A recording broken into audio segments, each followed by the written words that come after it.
Hello everyone. So now today in this class I'm continuing my discussion of the question paper of Introductory Microeconomics, BA Economics Honors Semester 1 Delhi University. This is question paper of session 2024-25. जनवरी 25 के first week में paper हुआ था ये. Third question क्या कह रहा है देखिए, तीन पार्ट्स हैं ABC. पहले पार्ट ए पढ़ते हैं.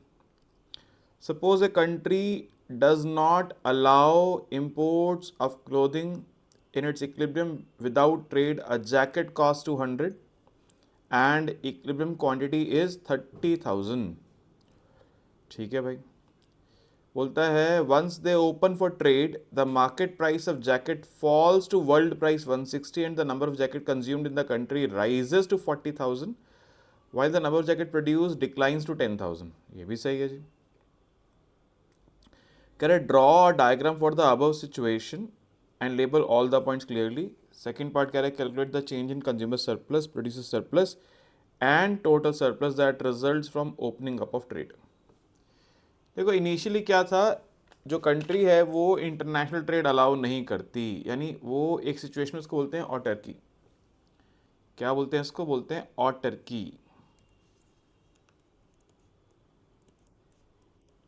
ये एक ऐसी सिचुएशन है जहाँ पे कंट्री इंटरनेशनल ट्रेड नहीं करती. उसके बाद कंट्री ट्रेड ओपन करती है. तो फर्स्ट पार्ट में पूछ रहे हैं draw a graph for the situation and label all the points clearly. Graph बनाना है, पॉइंट्स को लेबल करना है. तो कुछ बातें लिख लेते हैं. लिखिए the initial scenario is a country in autarky. Autarky, no international trade.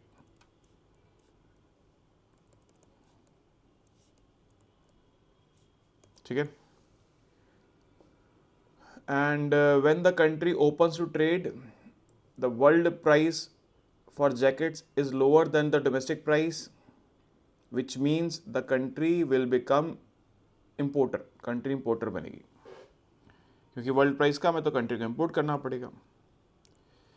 देखो हम डायग्राम बनाते हैं. पहले यहाँ पे क्वेश्चन डायग्राम बनाने को बोला है, लेबल करने को बोला है, सब करेंगे. हम यहाँ पे ले रहे हैं एक्स एक्सिस पे लेते हैं क्वांटिटी ऑफ जैकेट्स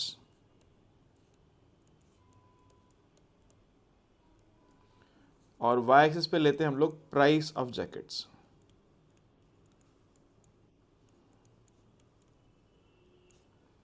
ये हमारी डिमांड कर्व है और ये हमारी सप्लाई कर्व है. जब कंट्री में ट्रेड बंद है और टर्की की सिचुएशन है तो ऐसे हालात में हमारा जो प्राइस है वो कितना है? वो है 160 और जो डिमांड है वो कितनी है? डिमांड है हमारे पास इनिशियली कितनी? कहाँ गया क्वेश्चन? 30,000. सॉरी, प्राइस 200 है और 30,000 डिमांड है. 160 बाद में आएगा. ओके सॉरी, इनिशियल प्राइस 200 है और डिमांड है 30,000. ये इनिशियल इक्विलिब्रियम है 0.1 पे. जब इंटरनेशनल ट्रेड ओपन करते हैं तो प्राइस रह जाता है कितना? जो वर्ल्ड प्राइस है, वर्ल्ड प्राइस कितना है? वो 160. हमारी कंट्री में प्राइस इतना हो जाता है. इस 160 के प्राइस पे जो हमारे कंज्यूमर से डिमांड कर रहे हैं वह 40,000 जैकेट्स की, और हमारे जो प्रोड्यूसर्स हैं वो सप्लाई करना चाहते हैं सिर्फ 10,000 जैकेट्स की. ठीक है, तो इस बात को लिख लीजिए. In the adjoining figure at x-axis we represent quantity of jackets and at y-axis we represent price of jackets. D is the demand curve, S is supply curve. Under autarky, the equilibrium of the economy is at 0.1 where the equilibrium quantity is 30,000 jackets and price is 200 jackets. After economy opens up international trade, the domestic price falls from 200 to 160. Quantity demanded rises to 40,000. Quantity supplied falls to 10,000. तो 40,000 हम मांग रहे हैं, 10,000 हमारे supplier देंगे, तो हमारे imports कितने होंगे? That means the imports of the country are 40,000 minus 10,000 is equal to 30,000 jackets. 30,000 jackets अब हम इंपोर्ट कर रहे हैं। पहले केस में उसने यही बोला था, ठीक है। सभी पॉइंट्स को बता दिया हमने, कौन सा पॉइंट कहाँ है, क्या क्या कर रहा है। आप इसको मार्क कर दीजिए, चाहे इसको नाम दे दीजिए 2, कहाँ से आ गया, इसको नाम दे दीजिए 2, इसको नाम दे दीजिए 3।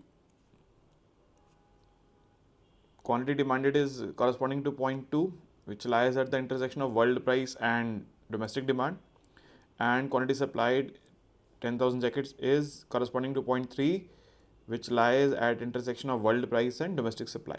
ये भी आप कह सकते हैं, ठीक है, इसको कहना भी सही रहेगा।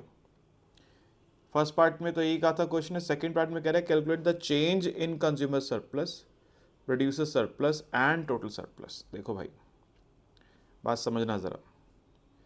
मैं अब कुछ नाम दे देता हूँ यहाँ पे। इसको बोलता हूँ ए, इसको बोलता हूँ बी, इसको बोलता हूँ सी, इसको बोलता हूँ डी, इसको बोलता हूँ ई, इसको बोलता हूँ एफ, एक यहाँ भी इसको लाइन को ऊपर ले जाता हूँ, उसको बोलता हूँ जी, ठीक है। और जरूरत पड़ेगी मैं बोल दूंगा। और टर्की में कंज्यूमर सरप्लस क्या था कि प्राइस 200 था ना उस समय, तो कंज्यूमर सरप्लस है ट्राइंगल ए बी सी। तो अंडर और टर्की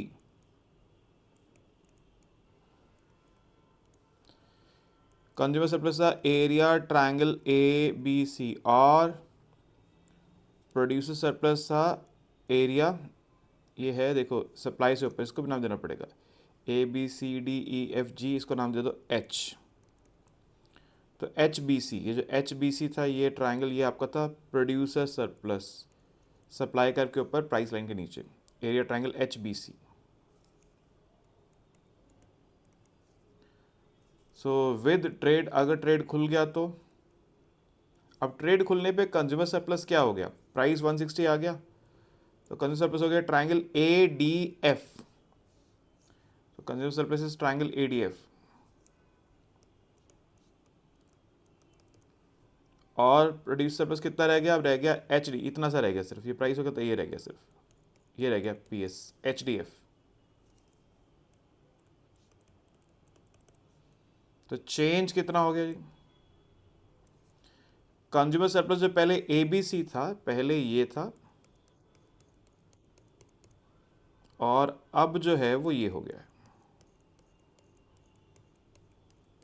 तो ग्रीन रीजन जो एक्स्ट्रा शेड हो रहा है ये है बी सी एफ डी,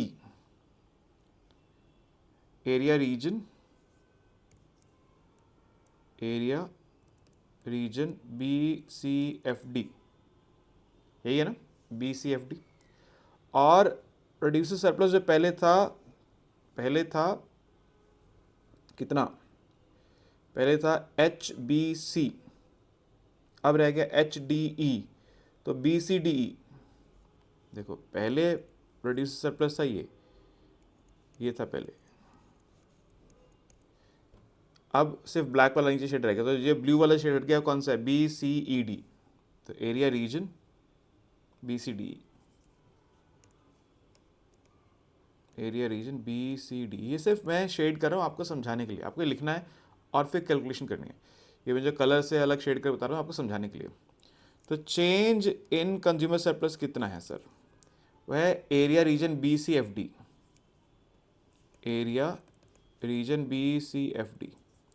अभी बी सी एफ डी क्या है, बी सी एफ डी, इसको मैं अगर यहाँ इसको भी कुछ नाम दे दूँ, A B C D F G H I J, इसको नाम दे देते जे। तो area rectangle B D C J plus area triangle C J F, एक तो ये रेक्टेंगल है और एक ये ट्राइंगल है। तो area rectangle, this is area rectangle B C J D plus area triangle, कौन सा ट्राइंगल, ये वाला सी जे एफ, सी जे एफ, ये वाला सी जे एफ। रेक्टेंगल का एरिया होता है लेंथ इंटू ब्रेड्थ। लेंथ कितनी है इसकी, ये डिस्टेंस कितना है सर, ये डिस्टेंस कितना है, ये डिस्टेंस जो है ये है 30,000 और इसकी ब्रेड्थ कितनी है, हाइट 200 माइनस 160। तो 30,000 into 40, 30,000 into 200 minus 160 plus area of triangle होता है हाफ इंटू बेस। बेस क्या है, ये बेस है 40,000 से 30,000 का डिफरेंस, बेस है 40,000 माइनस 30,000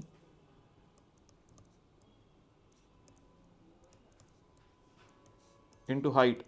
हाइट वही है 200 और 160 का गैप जो आ रहा है यही हाइट है, 200 minus 160, 200 minus 160. So this is 30,000 into 40 plus half into 10,000 into 40. So 12 lakh plus 2 lakh. So 14 lakh square units. This is the increase in consumer surplus. So increase in consumer surplus is 14 lakh square units of area. अब producer surplus में कितना ये decrease हुआ है basically, region B C D पहले बड़ा था ना, पहले ये रीजन था, पहले पूरा रीजन था, कलर चेंज कर लूँ, पहले ये पूरा रीजन था, ये पूरा था, अब सिर्फ इतना सा रह गया। तो ये जो रीजन रह गया ये वाला, ये रीजन ये और ये बी सी ई डी, ये आपका डिक्रीज इन प्रोड्यूसर सरप्लस है। उसको मैं अभी चेंज बोल रहा हूँ, बाद में डिक्रीज बोल दूंगा। तो change in P S is area region, फिर से नाम देखिए क्या था, बी सी ई डी। इसके भी दो हिस्से, एरिया रेक्टेंगल, कौन सा रेक्टेंगल है जी, रेक्टेंगल ये वाला है, A B G E D, area rectangle B G E D plus area triangle, triangle कौन सा वाला है जी, ये वाला जी ई सी। रेक्टेंगल का लेंथ इंटू ब्रेड्थ क्या है, लेंथ है इसका 10,000 और हाइट है 200 माइनस 160, 10,000 इंटू 200 माइनस 160 और ट्रायंगल का होता है हाफ इंटू बेस, बेस वही है, सॉरी बेस अलग है, सॉरी वही नहीं है, अलग है। 30,000 और 10,000 का डिफरेंस, ये बेस है, ये बेस है ना इसका, ये बेस है। 30 और 10 का डिफरेंस 30,000 माइनस 10,000, हाइट वही है 200 माइनस 160, यानी 10,000 into 40 plus half into 20,000 into 40, 4 lakh plus 4 lakh, 8 lakh square units. तो डिक्रीज इन, ये डिक्रीज हुआ है, डिक्रीज इन प्रोड्यूस सरप्लस कितना है 8 लाख स्क्वायर यूनिट्स। तो चेंज इन टोटल सरप्लस कितना होगा, increase in C S minus decrease in P S. C S में इंक्रीज हुआ कितना 14 लाख का, 14 लाख स्क्वायर यूनिट्स, और पी एस में फॉल हुआ 8 लाख स्क्वायर यूनिट्स का, नेट रह गया 6 लाख स्क्वायर यूनिट्स। तो ये हो गया आंसर, समझ गए जी बात को, कोई दिक्कत तो नहीं है इसके अंदर, आसान बात है, बहुत इजी सी कहानी है, कुछ ऐसा इशू नहीं है। ओके चलते हैं वापस क्वेश्चन पे, फर्स्ट पार्ट हो गया, ठीक है। सेकंड पार्ट, बी पार्ट कह रहा है what is price floor, what will be the impact on the market outcome if the government imposes a price floor on a commodity below its equivalent price। price floor क्या होता है, minimum legal price जो होता है, लिख लो, वैसे मैंने class में पढ़ाया, फिर भी लिख लो। A price floor is a legal minimum price at which a good or service can be sold. It is set by the government and is intended to protect producers or sellers by ensuring they receive a price which should be fair or sufficient. The most common example of price floor is minimum wage. भाई workers को आप नौकरी पे रखते हैं, पैसा कम देते हैं, तो मिनिमम वेज गवर्नमेंट सेट कर देती है कि उनको उनका एक्सप्लॉयटेशन ना हो। तो पहली बात हो गई। व्हाट विल बी द, दूसरी बात, what will be the impact on the market outcome the government imposes a price floor on commodity at a price below equilibrium price. कुछ नहीं होगा भाई, देखो ये डिमांड है, ये सप्लाई है, ये मार्केट में इक्विलिब्रियम प्राइस है पी स्टार। अब गवर्नमेंट कह रही है प्राइस फ्लोर जो होना चाहिए इतना होना चाहिए पी डब्ल्यू, तो इससे तो ज़्यादा ही है। गवर्नमेंट कह रही पी डब्ल्यू से कम नहीं हो सकता, तो मार्केट प्राइस उससे ज़्यादा है, तो कुछ नहीं होगा। तो इसको भी लिख लो, डायग्राम बना लेना और लिख लो। ये डिमांड कर्व है डी डी, ऐसे सप्लाई कर्व है, पी डब्ल्यू प्राइस फ्लोर है, मार्केट इक्विलिब्रियम 0.1 पर है, पी स्टार इक्विलिब्रियम प्राइस है, क्वांटिटी की जरूरत नहीं है आपकी कोई। A price floor affects the market outcome only if it is set above the equilibrium market price. ठीक है जी, अगर इसके ऊपर रखा जाए तो फर्क डालता है। If the government imposes a price floor below the equilibrium market price, then price floor is non-binding. क्या है?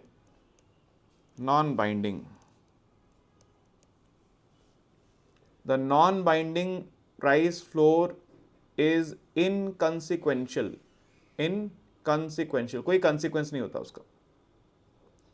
The market equilibrium price and quantity will remain unchanged. There is neither shortage nor surplus, there is neither shortage nor surplus due to a non-binding price floor। ठीक है, diagram बना दिया, explanation लिख दी, खत्म। आसान question, easy. अब C part को देखते हैं। सी पार्ट कह रहा है using supply and demand diagrams show the effect of the following events on the market for cotton saris. Cotton sari से मार्केट पे क्या बताता है? A bad weather condition damages cotton crop and simultaneously the price of other saris fall. देखो cotton saris cotton से बनती है, bad weather से अगर कॉटन कम आएगी तो सप्लाई कॉटन साड़ी से कम हो जाएगी, सप्लाई का शिफ्ट करेगी लेफ्टवर्ड्स। और अगर हमारे किसी और कॉटन साड़ी के राइवल क्या हैं? सिल्क साड़ीज, बनारसी सिल्क साड़ी बोलते हैं ना, बहुत फेमस होती हैं। उनका प्राइस अगर फॉल कर जाए तो क्या होगा? जो लोग कॉटन साड़ी खरीदने वाले थे उसको छोड़ के सिल्क साड़ी पे चले जाएंगे, डिमांड भी कम हो जाएगी, सप्लाई भी कम, डिमांड भी कम। तो फर्क क्या पड़ेगा? आइए देखते हैं। पहले पहली बात देखते हैं। देखो ये डिमांड है, ये सप्लाई है। D D is demand, S S is supply, initial equilibrium is at 0.1। Price क्या है? प्राइस है पी स्टार। क्वांटिटी क्या है? क्वांटिटी है क्यू स्टार। अब जब बैड वेदर से कॉटन की क्रॉप खराब हो गई तो सप्लाई कम हो जाएगी, supply curve will shift upwards to the left from S to S1, S से S1 पे चली जाएगी। अब इसके कारण क्या होना चाहिए? इक्विलिब्रियम मूव करना चाहिए फ्रॉम 0.1 टू 0.2। ठीक है, अच्छा जी। दूसरी बात ये हुआ कि जो प्राइस ऑफ अदर साड़ीज है वो फॉल कर गया। Price of other saris fall करने से क्या होगा? डिमांड कर्व भी शिफ्ट करेगी। पहले इतनी बात करते हैं फिर उस पर चलेंगे। पहले लिखो effect of bad weather, effect of bad weather, इतना पहले लिखते हैं फिर डिमांड पे चलेंगे, वरना कंफ्यूजन हो जाएगी। A bad weather condition damages the cotton crop. Cotton is a main input for producing cotton sarees. So when crop is damaged, availability of input decreases. So cost of production will rise. This will result in the decrease in the supply of cotton sarees. So the supply curve will shift upward to the left from S1 to S2. From S1 to S2. This indicates a decrease in equilibrium quantity, quantity कम हो जानी चाहिए, and increase in equilibrium price, price बढ़ जाना चाहिए। ठीक है, quantity should decrease and price should increase. वापस देखो, अब दूसरा बात, अब लिखो effect of fall in price of other saris. दूसरी साड़ीज का अगर प्राइस फॉल करे उसका क्या असर पड़ेगा, ये भी देख लेते हैं। यहाँ पे ये हमारी डिमांड है डी, ये हमारी सप्लाई है एस, ये हमारा इक्विलिब्रियम प्राइस है, this is price P star, और ये है क्वांटिटी क्यू स्टार। अब डिमांड कम हो जाने से क्या होगा, डिमांड कर्व शिफ्ट करेगी downward to the left from D to D1, demand curve में शिफ्ट आएगा डाउनवर्ड। इक्विलिब्रियम पॉइंट 1 से पॉइंट 2 पे मूव करना चाहिए, प्राइस फॉल करना चाहिए, क्वांटिटी भी फॉल करनी चाहिए। ठीक है, ये होना चाहिए। तो effect of fall in price of other saris. Other sarees are substitute of cotton sarees. So if the price of substitute good falls, consumers will switch to the now relatively cheaper substitute, which means demand for cotton sarees will decline. So the demand curve will shift downward to the left from DD to D1, which will result in decrease in the price of cotton sarees and decrease in equilibrium quantity. अब देखो, जो पहला effect था वो क्या था, price बढ़ेगा, दूसरा इफेक्ट कह रहा है प्राइस घटेगा। तो असल में प्राइस को क्या होगा ये हमको नहीं पता। अगर सप्लाई में ज़्यादा चेंज आएगा तो प्राइस बढ़ जाएगा, अगर डिमांड में ज़्यादा चेंज आएगा तो प्राइस कम हो जाएगा, और दोनों में बराबर चेंज आएगा तो प्राइस को कुछ नहीं होगा। हाँ, लेकिन क्वांटिटी दोनों जगह फॉल करी तो क्वांटिटी फॉल करेगी ही। तो अब नेट इफेक्ट क्या होगा, या combined effect. The decrease in supply is causing the price of cotton saris to rise, whereas the decrease in demand is causing the price of cotton sarees to fall. So the net effect is ambiguous. It depends upon the magnitude of shift in the supply curve and in the demand curve. If shift in supply is more than shift in demand, the price will rise, and if shift in demand is more than shift in supply, the price will fall. ये हो गया second point, इसी में the equilibrium quantity is falling due to both the effects. The decrease in supply is decreasing equilibrium quantity, and the decrease in demand is also decreasing equilibrium quantity. So the combined effect is that the equilibrium quantity of cotton sarees will definitely decrease.